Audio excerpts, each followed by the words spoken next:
hey, parents, you can't fuck your kids up, and your parents didn't fuck you up either.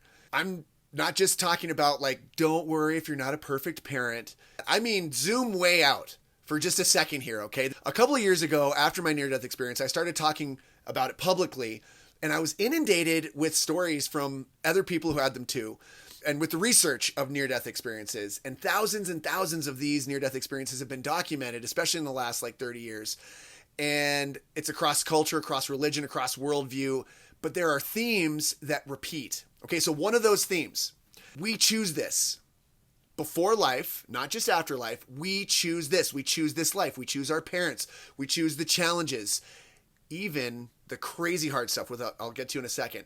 Why? So we can grow, so we can heal, so we can ultimately, through our healing, help to heal others.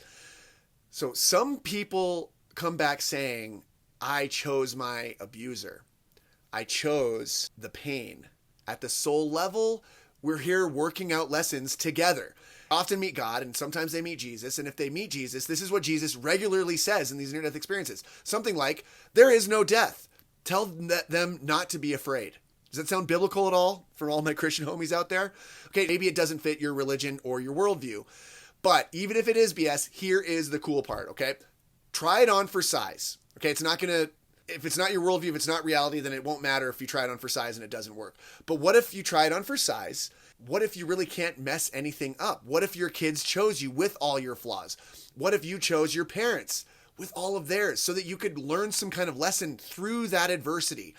That would mean there are only volunteers here, no victims. It means that even our worst mistakes are part of a bigger curriculum of love. And if you're a guy that loves Jesus, like I do, remember what the dude said. You'll do greater things than me. And the way through to the Father is through, I think what his embodiment was, which was love incarnate. So you thought we were going to get a little pep talk about how you're not that bad of a parent? Actually, you might be a terrible parent. I know I have my moments. Mostly I have moments.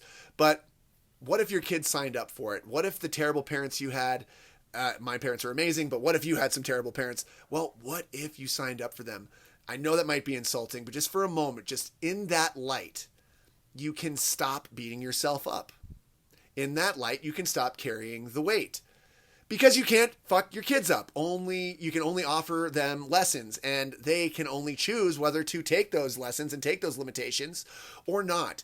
So if there is no death and no mistakes, then the only real question is, are you choosing love right now?